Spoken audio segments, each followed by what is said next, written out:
Bienvenidos a Eugenio Maslowski en positivo. La palabra presente también significa regalo, y el día de hoy es un regalo de Dios.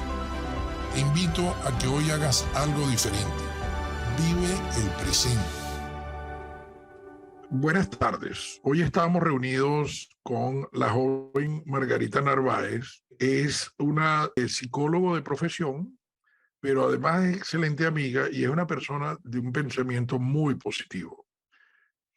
Pero entremos directamente a hablar de lo que es el positivismo, lo que es tener vivencias negativas que se convierten de repente en experiencias positivas.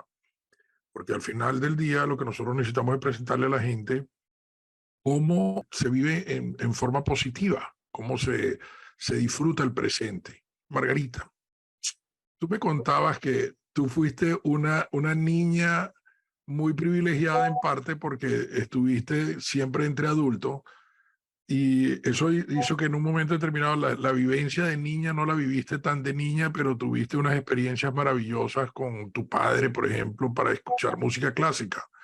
Cuéntanos un poco de eso. Bueno, sí, realmente yo nací en una casa de gente mayor, de mayores y con grandes proyectos, con gente muy adulta además, ¿no? Pero que, bueno, me buscaron y llegué. Y de alguna manera tenía que lidiar con eso, porque según mi mamá fui muy buscada. Entonces, eso lo agradezco mucho. Y claro, era como un poder entrar en esos mundos que era fascinante, porque entonces tenía una forma de entrar, ¿no? Especialmente mi papá. Mi papá necesitaba un espacio en donde era su taller, que estaba incluso en la casa, era sagrado. O sea, mi papá estaba ahí, nadie se puede caer el mundo y él no tenía que enterarse siquiera, especialmente por mí, porque yo iba a ir a ver si mi papá me ¿Y qué apoyaba. hacía tu papá? ¿Qué hacía tu papá? ¿Cuál era la profesión de tu O papá? sea, mi papá era artista, mi papá Francisco Narváez, escultor y pintor, y fue artista toda la vida. Ah, ok. Este, Y entonces lo que él tenía era un estudio dentro de la casa. tenía talleres, unos talleres Tenía su taller.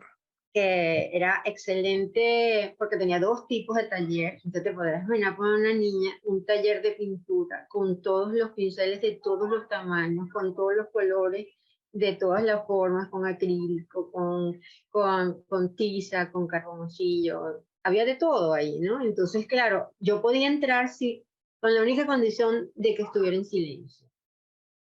En- y bueno, que por supuesto no le desordenara su orden desordenado, porque además me parecía comiquísimo porque era aquello era como caótico, ¿no? Pero él tenía su orden. Pero yo veía por todos lados cosas y decía que bueno, aquí tampoco hay orden. O sea, porque cuando tú pintas sacas todos los colores, entonces yo tenía muchas cosas empáticas con mi niño y su niño, por supuesto.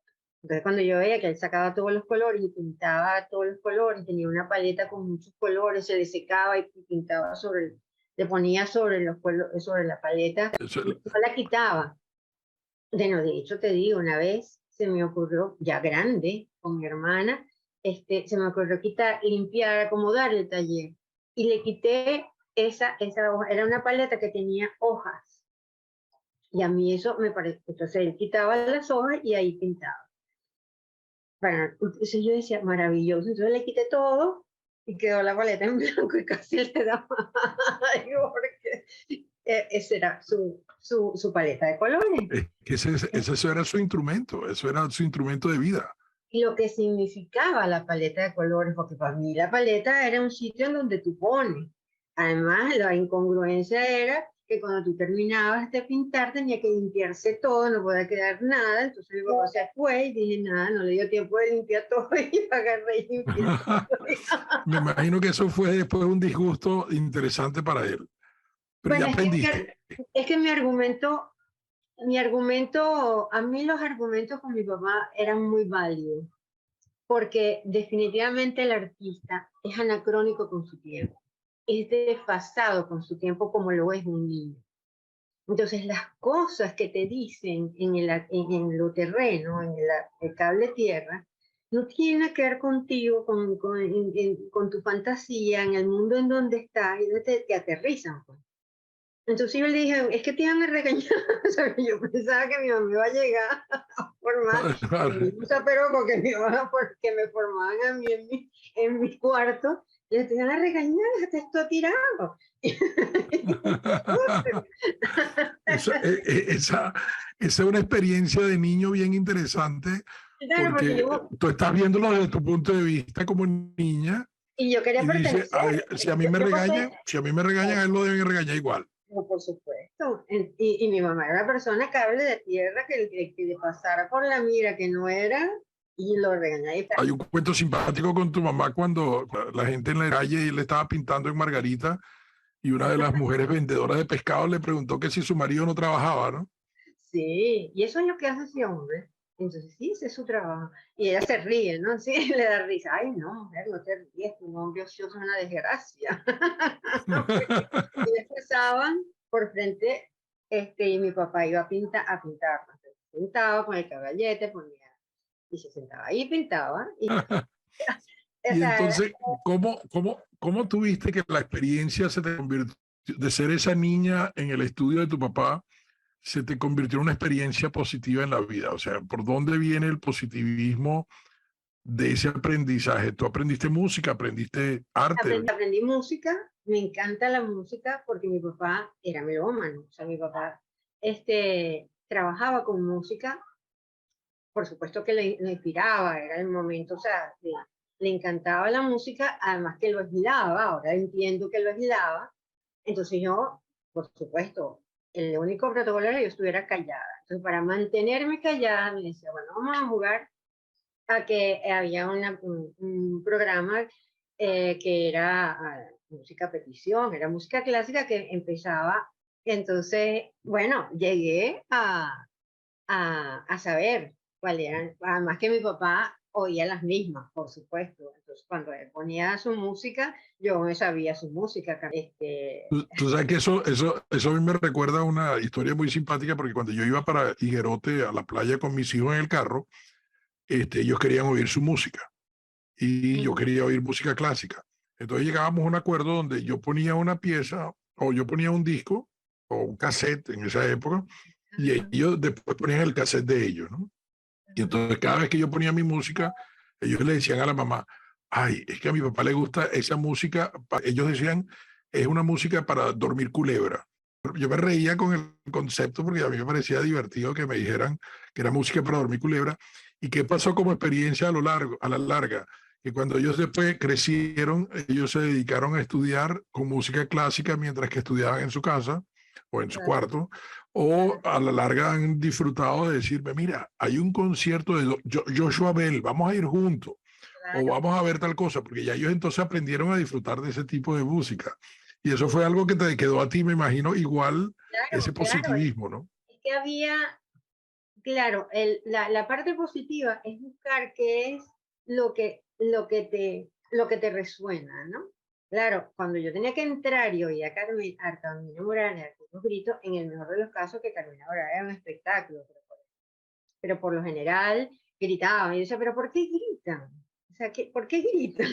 Entonces me decían, no, que son los que gritan, este es el soprano, el barítono. Entonces eso es un tipo de voz. Para mí gritan. Entonces, no, óyelo porque tú veas que tiene una melodía.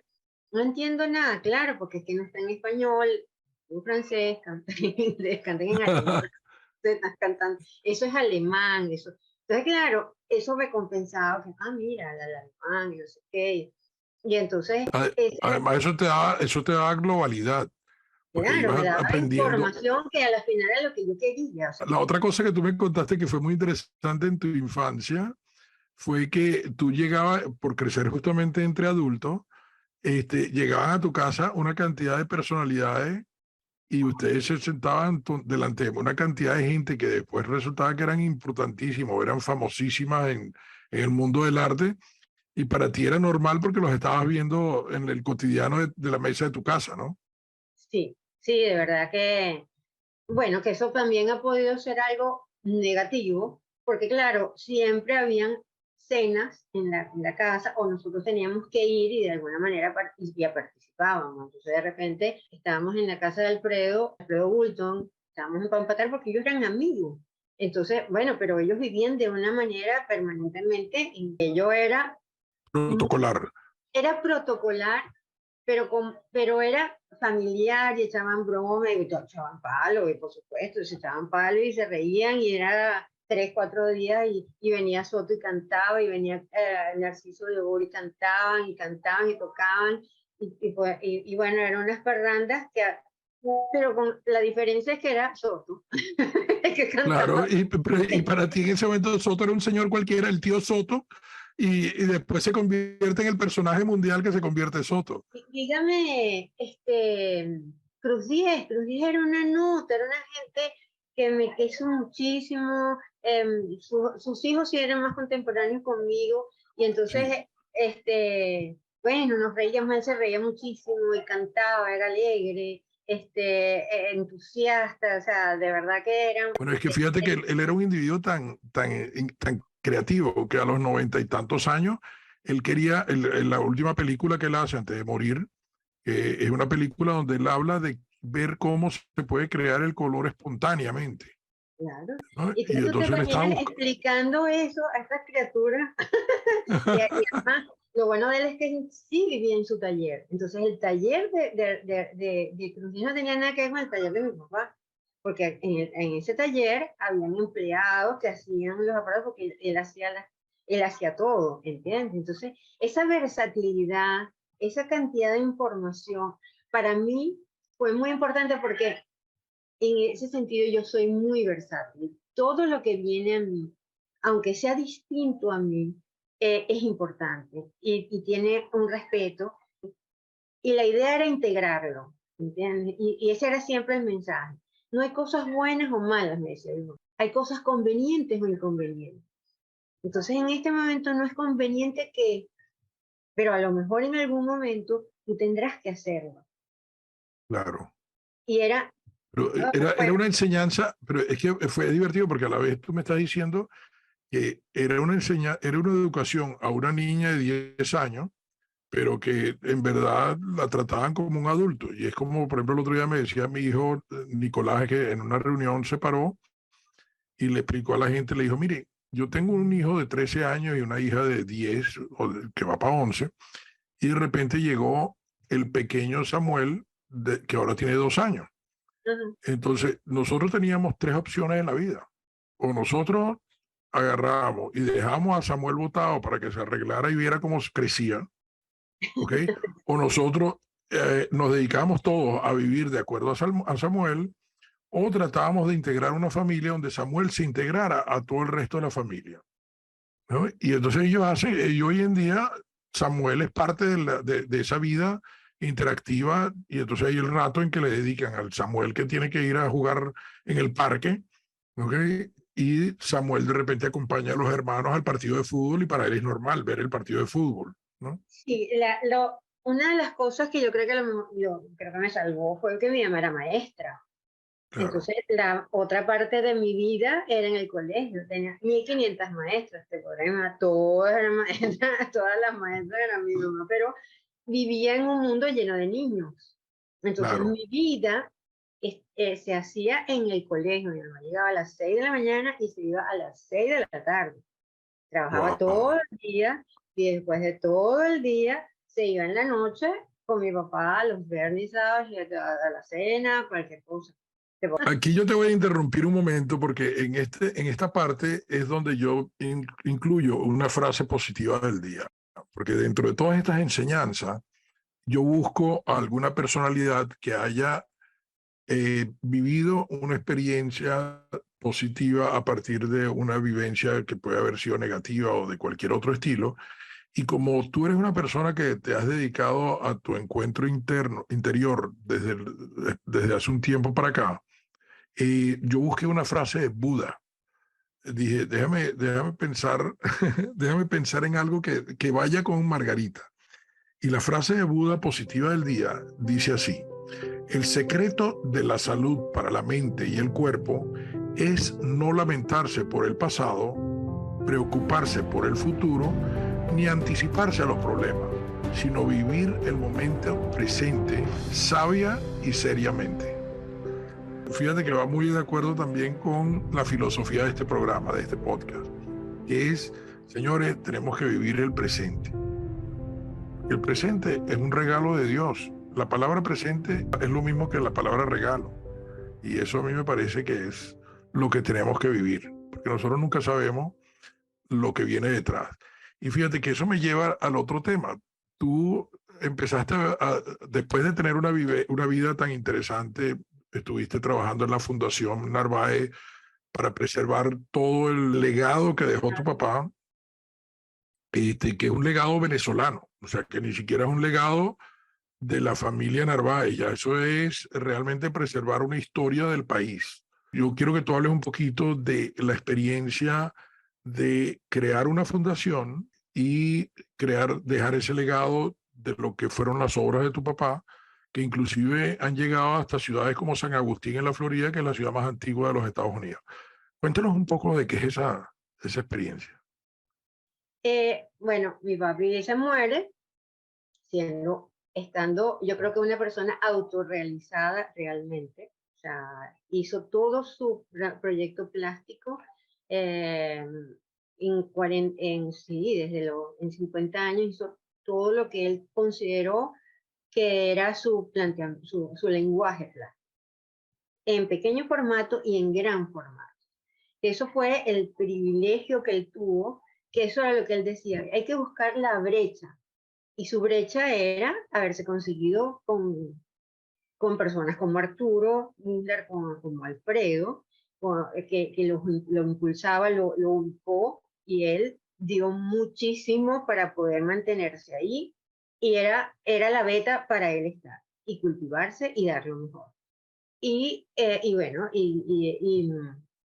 lo mejor en que le pasó a nivel monumental, a nivel de patrimonio urbano, fue Villanueva, gran amigo de Villanueva, ambos con Caracas a sus pies, te pueden imaginar, porque Claro, era el momento en donde tenía que pasar de lo rural era el momento de al empezar la moderno, Universidad Central, era el momento de la arquitectura en el silencio. ya desde el O sea, 35, o sea, en el 32, que es la Candelaria, la Plaza de la Candelaria, ya él empiezan a modificar, ¿entiendes? Y empiezan a hacer estructuras muy modernas en todo lo que era el ornamento. Y entonces mi papá hacía ornamento y le encantaba trabajar con los arquitectos y entonces todo lo que era el manejo de la piedra, del fraguado, porque estaba el boom del cemento, que puede ser una tragedia, pero para mi papá fue una maravilla,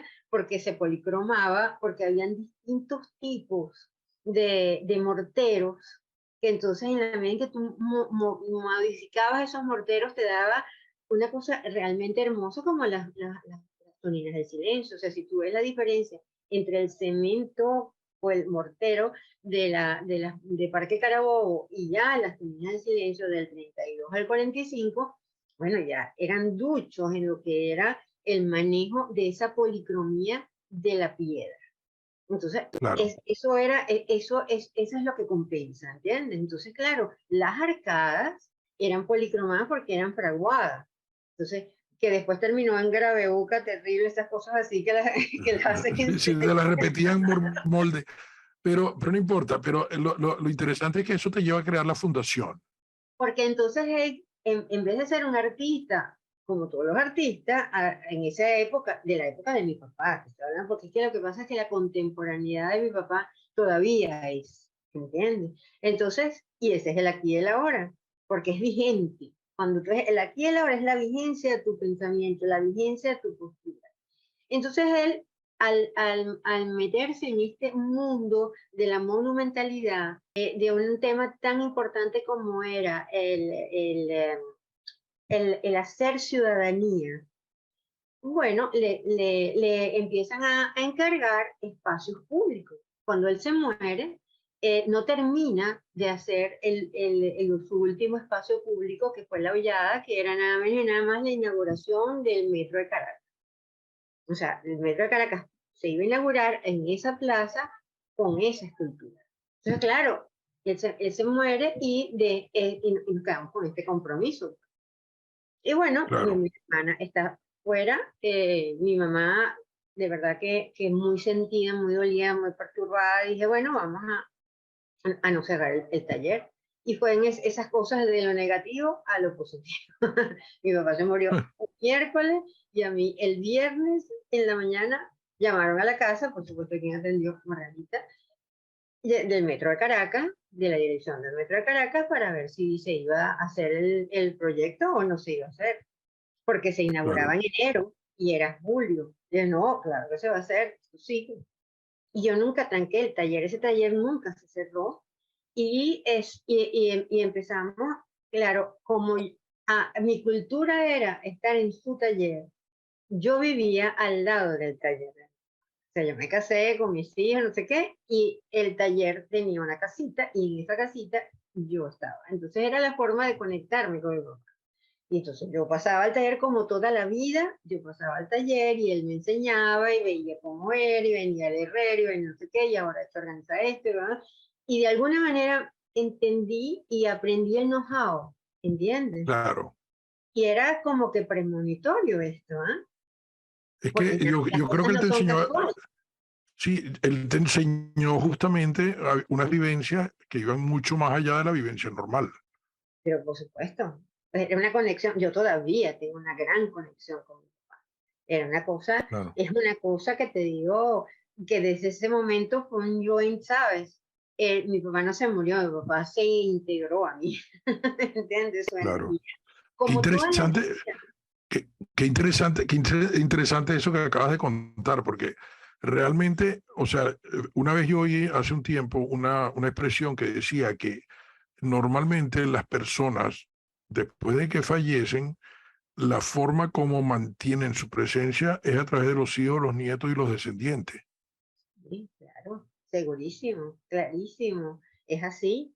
Y entonces, claro, ese golpe de la muerte de mi papá, que bueno, que además de que era mi papá, ahí me di cuenta que no, además no era mi papá, era una persona pública, que de repente no te da tiempo como que de pensar qué tienes que hacer, sino que hay un protocolo y de pensar que mi papá tenía que irse, lo tenían que velar en la Galería Arte Nacional y bueno, resucitaba, porque él era muy parco en eso, no me velan en ningún lado en mi casa, no me ve a nadie, a mí cerrado, o sea, nosotros hablamos de tantas cosas, ¿entiendes? Entonces, Claro, claro, ya era acoplar el deber ser con lo que para él era importante, pero se te va perdiendo tu papá a esta persona pública, que yo agradezco muchísimo, que fue en ese momento porque yo siempre tuve a mi papá. Y porque era chiquita, y entonces yo iba a estos sitios, iba a las exposiciones, me metía dentro de la discusión, pero llegaba un momento en que te recogían, porque yo soy de la época en donde los grandes no están cuando están, los chiquitos no están con los grandes. era cuando, bueno, ya es la hora de dormir, así que Ajá. se me Y recogen eran todos los las 6 de la niñitos. tarde, y era ahí, pero, eso era decir, suban, desaparezcan porque ya Sí, es de porque noche. ahora viene la noche los adultos. Y viene la conversación de los adultos, ¿me entiendes? Y te podrás imaginar, una conversación de los adultos era Freddy Reina, Arturo, entonces, claro, Villanueva, Villanueva, y ya no era más tranquilito, te cuento, porque los otros eran bola de nieve, no, estaban en mi es que el casa. Soto, Hasta, hasta mis hijos lo conocieron, mis hijos estaban claro, en Cocumar de la Costa y llegaba él, y claro, cuando ellos asociaban, yo decía, cuando estos niños sepan quién es esta criatura, no lo van a entender jamás. Y ellos quedaban, porque mi papá siempre sí tenía una rutina, un horario, se vestía, se acomodaba, no sé qué, o sea, él era realmente un artista distinto, que él siempre decía, y una después que se montó la escultura, este, em, bueno, es que eran compromisos y compromisos, compromisos, y empieza a ser tan complicado que dije, mira, dije, mi mamá, porque además es la obligación de que tú tienes que saber porque tú eres Narváez. Entonces te traían un cuadro. Y esto es Narváez, mi mamá. Sí, tú como muerta. No sabes porque tú no sabes si esto es de mi papá, se parece, no se parece, pero eso no te toca a ti. Eso no te O sea que corresponde. me encanta todo lo que me cuentas y quería resumir una cosa en estos últimos 2 o 3 minutos, donde tú me digas cómo te ayudó esa vivencia que te enseñó tu papá en la experiencia que has vivido durante los últimos años que empezaron siendo muy duros y sin embargo tú le has dado un enfoque maravilloso porque ahorita tú vives en Mallorca, en los Baleares, en las Baleares y has podido vivir una vida en la que tú te has dedicado a ti y has empezado a crecer interiormente. Sí, sí. Después de 40 años, integrando el trabajo de mi mamá, que recogió todos los papelitos, todos los dibujos, todos los catálogos, todo, todo, todo. La fundación es de mi mamá. O sea, la fundación como proyecto en donde está registrado, en donde la gente va a investigar, en donde la gente puede conseguir los datos, eso es producto de mi mamá, que recogió y le fue dando forma, y eso fue lo que nosotros sistematizamos, se organizó, y entonces entraban, lo que tú dices que me encanta, los especialistas. Entonces, como tú dices, yo sé medio centímetro de mi papá, el resto, o sea, que me hable del extraccionismo, ay, tiene que saber más que yo del extraccionismo. Claro, se Crear, corrigió crear, todo, se le dio crear el humor, programa el programa maestro es el secreto ahí. muy De ahí para plain, adelante, claro, era muy plain, muy sencillo, de manera que la gente va y produce desde ahí. Y entonces ahí empieza a crecer lo que es el legado realmente de Narváez visto desde afuera, y entonces sigue siendo la comunicación entre el artista y el público. Y entonces eso es lo que lo hace vigente, porque si alguien contemporáneo llega a ti, te resuena lo vuelves a codificar, él está vigente. ahora cuéntame de Bueno, ti, ajá. Cuéntame pasa cómo la eso te vida. ha ayudado a ti a este momento de la vida. Mira, pasa la vida y bueno, mis dos personas más cercas, que es mi mamá y mi marido, se enferman, tienen ya situación país, no pueden estar allá, y me vengo a Mallorca, y fue así la maravilla, fue como entrar al taller de mi papá, porque había el anonimato, el mundo en donde nadie sabe quién eres tú, en donde tienes todo el tiempo cuidando a dos personas, en donde estás viendo que merman, ¿entiendes? Que eso yo lo viví con mi papá, este, que se van, que se van diluyendo en el tiempo y entonces empiezas a decir, bueno, empiezan que el cuidador es muy importante, tú sabes, y entonces el miedo al cuidador lo convertí en una posibilidad de crecimiento y me metí en lo que era la medicina tradicional, que es la que te dan aquí, pero aquí respetan mucho lo alternativo. Y entonces dije, bueno, vamos a paliar esto con el alternativo, y para mí fue el budismo. El Qué rico. budismo, el yoga, aquí, esta isla, con las distancias que puede tener, es muy Margarita. Lo que tú sientes en la isla de Margarita es energía de la isla. Tiene unas energías maravillosas. Entonces, claro, y el mar, la naturaleza es verde todo el tiempo, tiene luz todo el tiempo. Entonces era muy fácil conectarte para como volver a tu humanidad, porque a la final el ser es humano y tiene un camino que recorrer y ese camino termina. Entonces, el que termine es el comienzo de otra nueva vida, realmente es parte es parte de este tránsito que es tu alma, ¿entiendes? Entonces, el empezar, quizás aquí entendí mejor la muerte de mi papá, porque mi papá no murió, mi papá trascendió a través del arte. Entonces a mí no me dio tiempo, yo los enterré y ese no era mi papá, y que era mi papá, la monumentalidad, las esculturas, claro, son sus fragmentos. Tú vas al budismo y eso todo tiene un fragmento. Tú vas el católico, yo soy católica, yo soy budista, yo tengo la filosofía budista, pero el católico te dice, mira, tú eres imagen y semejanza. Es más, Claro, Cristo es un Buda para los budistas, para la gente que cree en las personas iluminadas, autorrealizadas. Mi papá, por supuesto, todos los artistas tienen un nivel de esa parte divina que es la creatividad exacerbada, ¿entiendes? Entonces, claro, cuando claro, tú te das cuenta, tú trasciendes, pero todo el mundo trasciende. Todo el mundo trasciende caminando su camino, caminando su karma. Y entonces aprendí a sanarme física, espiritualmente. Entonces era la posibilidad de centrarme y era eso. No vayas al pasado, el pasado pasó. Y yo hice mi maleta no trates de vivir el futuro porque el futuro no sabes si viene. el futuro es total, y además mi futuro era terrible, ¿eh? Porque todos iban a tener unas crisis horribles y en la medida en que eso me perturbaba, yo iba y me centraba en el aquí y el En el ahora, hoy.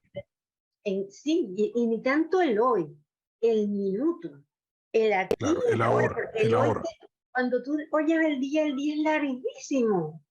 Pasan miles de cosas a lo largo del día. Si tú en la mañana estás pensando en la tarde, me encantan esas ting, los llamados, porque si no yo hubiera estado pensando en ti desde esta mañana. Ayer lo pensé en ti y dije, mañana. Entonces, claro, pero Y está, ahora, y este team nos trae que se nos acabó el tiempo. Y oh, entonces, bueno, qué bien. pero yo pienso que lo rico es justamente lo que acabas de hacer. Pudiste contar cómo las vivencias a veces que parecen negativas se convierten en experiencias positivas. Y eso te lo agradezco inmensamente. Me Sí, encanta haberte escuchado. Espero que todos los que escuchen este podcast lo disfruten como lo disfrutamos nosotros. Y volveremos en algún momento. Yo creo que claro. a lo mejor Y hacemos siempre una parte preguntarte, 2. ¿para qué? ¿Para qué me está pasando? ¿Y para A lo mejor qué? vivimos una parte 2. Oh, qué bueno. Gracias mil, gracias, gracias, gracias. Espero que hayas disfrutado del episodio de hoy y si ese es el caso, te invito a que revises todas las frases positivas de capítulos anteriores en la página web Eugenio Maslowski en Positivo. Suscríbete y déjame un mensaje con los temas que te gustaría que discutiéramos en futuros podcasts. Gracias y hasta la próxima.